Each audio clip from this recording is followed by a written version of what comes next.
Intensive interaction. What is intensive interaction? It's an approach used to encourage social communication skills and to develop understanding of two-way interaction. Intensive interaction teaches basic skills needed for communication, such as joint attention, eye contact, using and understanding facial expressions, turn-taking, sharing personal space, and vocalizing with meaning. Why do we use intensive interaction? Using this approach means communicating with a person in a way they understand. We're using their language. Using intensive interaction with your child shows you respect and accept the way they communicate. This can boost their self-esteem and strengthen your relationship with them. It can also have a positive effect on their behaviour. So how do we do intensive interaction? When getting started, minimize distractions. That means turning off any TVs, radios, phones, tablets or laptops. Intensive interaction works best with one adult and one child. And try and provide toys your child likes to encourage two-way interaction. However, toys are not essential for doing intensive interaction. Two-way interaction can be encouraged through having fun with actions, sounds, gestures, or by playing with non-toy objects. With this in mind, now be available. Position yourself at your child's eye level opposite them. We can see that the mum in this shot is in a position where her child can look at and interact with her.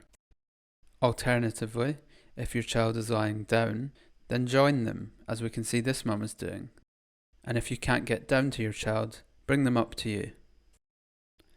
Next, observe, wait and listen, otherwise known as OWL. Observe. Watch what your child is interested in, what they're playing with, and how they're playing with it. Children play with things in their own way, which might not be what you expect. Wait. Take a moment to give your child an opportunity to interact with you. Pause your own actions and let your child interact with you first. Look what happens when this mum pauses her actions and how her child interacts with her. And listen. What sounds do you hear? What movements do you see? Is your child moving closer? Communication can include vocalizations, other noises, movements, coming closer to you or touching you, and reaching. Look at the way this mum carefully listens to and repeats the subtle sounds and actions her son is making.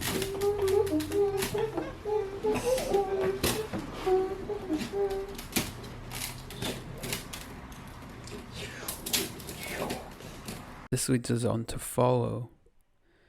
Respond by copying or mirroring your child's actions and sounds, as we've just seen the mum doing in the previous clip. Here's some more examples of how to follow.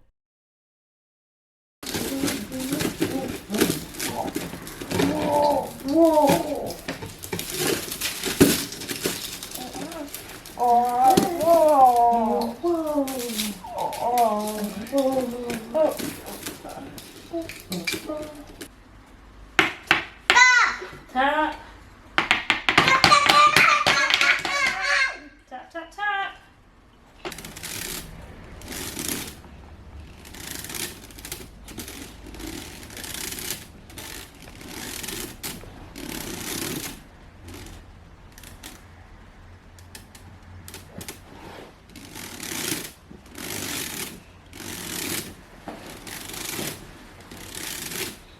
So when and where is a good time to do intensive interaction? You can use intensive interaction anytime and anywhere. It is most effective when it's both spontaneous and planned.